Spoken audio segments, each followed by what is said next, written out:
Welcome, everyone. Today, we'll dive into how multimedia literacy transforms lesson planning in English language teaching. We will explore practical strategies to enhance engagement, comprehension, and communication skills through thoughtful multimedia integration. So, to start things off, why don't we recall or refresh our minds with a definition of what multimedia literacy is all about? And at this time, in the context of ELT, or English language teaching. Now, multimedia literacy in ELT, it's more than using videos and pictures, by the way. It's about empowering students to understand, create, and communicate through different types of media. Now, this is crucial in English language teaching to prepare learners for a digital world. Now, why integrate multimedia in lesson planning? Why do we need to do this one? Why should we care about this? It's simple. Our students are immersed in it every day. So, if that's the case, then let's harness that familiarity to boost engagement, comprehension, and even creative expression. I mean, tell me, in your classes, my dear teachers, have you ever seen your students immersed or enjoying a lot performing, different kinds of songs or dances perhaps, and they document this through TikTok? That alone is a proof that our learners actually have the skills for engaging into different types of media and how to use this for further understanding of the lesson and creating something very artistic and also a reflection of their critical thinking skills. When it comes to planning a integrated lesson, the first step is, of course, to set the objective. Here, we need to start with the learning goal. For example, a grammar lesson. In this case, you want your students to use the present continuous tense to describe ongoing events. So, after that, you also thought of, well, why don't I also lead my students to develop further their speaking skills? And at this time, I want them to deliver a short opinion using persuasive language. So these two skills happen to be your target, your main target for your lesson. The parts of speech and talking or speaking using persuasive language. So in this case, then, it all boils down to creating or setting a, a list of objectives that you want for your learners or students to acquire and display at the end of the session. The next step is all about selecting appropriate multimedia tools. So in this case, here's a quick guide. For example, when it comes to text, for vocabulary and structure, you want to use digital storybooks for this. Now, when you talk about digital storybooks, they are interactive multimedia versions of traditional books that combine text, images, audio, and sometimes animation to enhance reading engagement and comprehension. As this is actually effective for language learning, by the way. When it comes to images, you want your students to visualize concepts. If that's your target, then an infographic perhaps will do. Well, an infographic is a visual representation of information, data, or ideas. And in this representation of this information, there's a combination of text, images, charts, and an infographic is designed to communicate complex content quickly and clearly, just like this one, an infographic on the culture of Malaysia. If you want your students to practice their listening skills, maybe a podcast will do. A podcast, by the way, is an audio program, like a radio show that people can stream or download to listen to on demand. And it's often used for storytelling, education, or discussions on various topics. So in this case, if you want your learners to sharpen their listening skills, a podcast may come in handy. Apart from this, if you want to lead your learners to pronounce words correctly and context, and you want to save your energy for this, maybe a movie scene or movie scenes or short films will do for this. And what if you want to promote collaboration among your learners? You may perhaps lead them to use Canva or Padlet. I'm not so sure if you have heard of this before, or Kahoot, just like this. Now, by the way, Padlet is an online collaborative tool that acts like a digital bulletin board, allowing users to post text, images, videos, and links in real time. This one is perfect for interactive classroom activities and brainstorming. Kahoot, on the other hand, is a game-based learning platform where teachers create interactive quizzes and students participate in real time using their devices, a smartphone in particular. And this makes learning fun, competitive, and engaging. So after having selected appropriate multimedia tools for your lesson, the next thing you need to think of and the next step that you need to take is to structure the lesson accordingly. So why don't we take a look at this pre, during, post activity structure. So in the pre-activity, you want to hook your students' interest. Perhaps at this point, as you integrate multimedia literacy or multimedia, then you can show them a meme perhaps, or an infographic, or a short video clip related to the topic. In the first place, the pre-activity is all about drawing the attention, stimulating the creative and critical thinking skills of your learners. Now, as you proceed, as you continue with your lesson, during the activity part of your lesson, you want to guide students in exploring the content. So what multimedia can you possibly, or can you use in this case? Well, you can have them listen to a dialogue, take notes perhaps, and discuss what they have listened to. And this would actually help them sharpen their listening skills. And at the same time, when they start discussing their notes based on what they have just listened to and converse about the different pointers that they have written, then they also sharpen their speaking skills. Now, during the post activity, the last part of the lesson, you want them to create their own multimedia output. So in this case, you want them to create a digital poster summarizing key points, or perhaps record a role play video. Now, each phase of this lesson should include a mix of media so as to sustain engagement and scaffold understanding.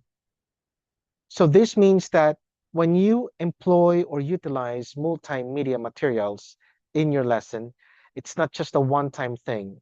You're not just going to say, okay, I'm going to use perhaps a video during the activity portion of my lesson, and for the before and after, maybe I will use just pen and paper or chalk and board. Nope, that's not how you do it. It should be a mixture of media in all parts of the lesson. The before, during, and after. So is it possible that you can combine traditional and digital media for this? Yes, you may, and it is possible. However, since we're talking about multimedia, consistency in the use of multimedia materials would be necessary for creating or framing your lesson. If you're using the pre-activity and post structure. This is just one of the types, this is just one of the many different types of lesson plans that you can use. But always bear in mind, think carefully and choose appropriately, or make sure you can choose the appropriate multimedia that you can use for each phase of your lesson. Step number 4 is all about promoting critical thinking. Multimedia shouldn't be passive, by the way. You're not just going to bring that, for example, a TV or a screen or a projector, and then flash everything to your students. No. When it comes to using multimedia literacy, integrating this into your lesson, you have to lead your students to analyze, think critically, and evaluate the content. That means they need to make sense out of it. Ask themselves, do I get it? Do I understand this? And even interact with you, the teacher, clarify a few things. And you may even lead them to do some practices, and you'll be there to guide them along the way. So, for example, uh, after watching a commercial, you ask your students this question: what persuasive techniques are used in that commercial? This is how you promote critical thinking, by the way. It's all about crafting or framing the right set of questions. When you want your learners to not just simply digest the content of any multimedia material that you're using for a particular phase of the lesson, but you want them to think about it critically and evaluate. Is it worth their time? Did they learn something?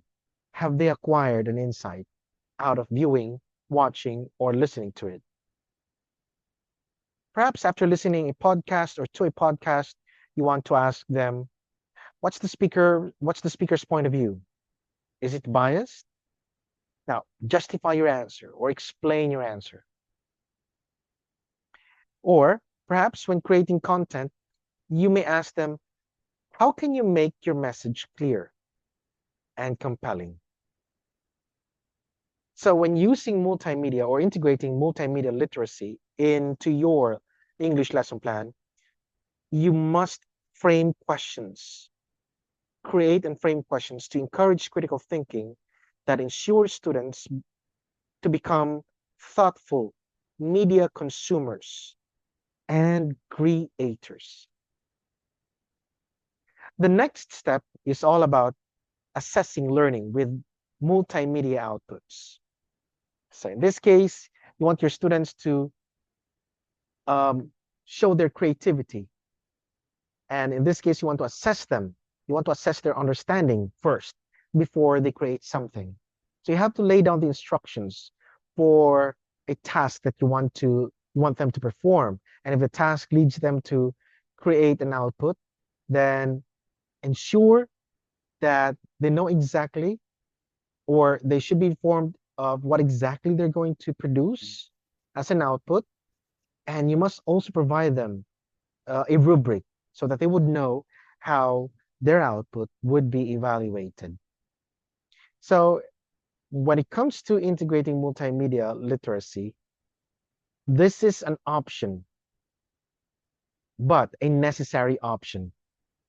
And I must even say, it's one of the most beautiful options that you can use in making or enhancing your English lesson plan. So instead of using or going for the traditional test, the pen and paper test, why don't you lead your learners to develop outputs and display their creativity and artistry, and at the same time, show their learning by expressing their ideas. And a good way to do this one is to make use of multimedia. For example, you can lead your students to make or create video reflections. In this case, students summarize what they learned. Or maybe you can ask your students to create infographics. Here, students visually explain a grammar rule or cultural concept, or perhaps a symbol or what symbolism is all about in the context of poetry. Or maybe you can ask your learners to record a short story or conversation. And perhaps talk about what exactly they have, or what they converse, or what the short story is all about. Interactive slideshows could be another way that your learners can display their learning. Here, students create presentations with text, images, and audio. Now, this is the beauty of multimedia literacy. However, multimedia literacy also has its challenges. It's not always smooth. It's not always a stroll in the park. There are challenges too, one of which is limited tech access. This means when this happens, you have to plan alternatives like offline videos or printed visuals in case there's a power outage. Time constraints can be another challenge too. So to overcome this or to counteract this, you may use templates on tools like Canva or CapCut to save time, right? When it comes to the skills of the students, which can also be one of the challenges, here you can counteract it, or this rather, if the students' skills happen to be quite limited. It can provide guidance and tutorials, especially if they are instructed to make use of a tool that is new to them, like Canva, Padlet, Podcast, or whatnot. Last but not least, sometimes when you're too excited to integrate multimedia literacy into your lesson plan, you usually end up overloading your students with so many tasks that require them to create their outputs as they display their understanding or critical points that they have acquired from the lesson into different kinds of multimedia products. Now, you must counteract this with balance. Balance is the key, in other words. Don't let media overshadow the language objective. Chances are, if you're just relying on film viewing all throughout the lesson and there's no discussion of the language, the English language, let's just say there's no emphasis or clarification being made or delivered by you as the teacher on the rules, the first 5 basic rules of subject-verb agreement, then the students will be lost at the end of the session. They will only remember the film that they viewed, but they couldn't even make sense out of the first 5 rules of the subject-verb agreement. Multimedia literacy as a classroom superpower, in summary, is all about pushing the boundaries. By embedding multimedia literacy into lesson planning, we go beyond teaching English. We equip students with essential skills for the modern world. Our goal here is to turn passive learners into active creators and thoughtful language users into critical media consumers.